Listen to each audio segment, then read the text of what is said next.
ارقم نام رکھنا جائز ہے یا ناجائز ہے، غلط ہے یا درست ہے، وہ شرعی مسئلہ یا وہ نام کے حوالے سے ہم ایک مسئلہ ڈسکس کر لیتے ہیں۔ بہت سارے لوگ یونیک نام تلاش کرتے ہیں، تو ارقم نام بہت شاندار نام ہے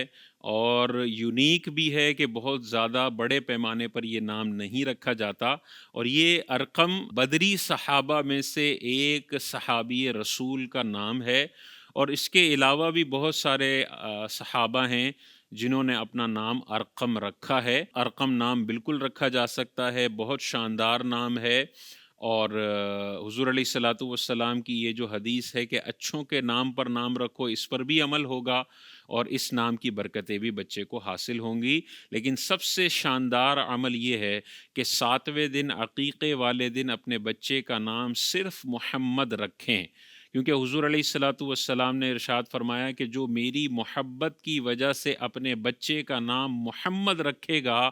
وہ اور اس کا بچہ دونوں جنت میں داخل ہوں گے۔ اور ایک اور حدیث پاک میں تاجدار کائنات صلی اللہ علیہ وسلم نے ارشاد فرمایا کہ تمہارا کیا نقصان ہے کہ تمہارے گھر میں ایک محمد ہو، 2 محمد ہوں یا 3 محمد ہوں۔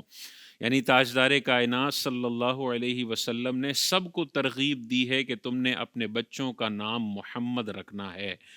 تو ان دونوں حدیثوں پر اگر ہم عمل کریں تو علماء ارشاد فرماتے ہیں کہ 7ویں دن آپ اپنے بچے کا نام عقیقے میں محمد رکھیں تاکہ محمد کے نام کی فضیلت آپ کو حاصل ہو جائے،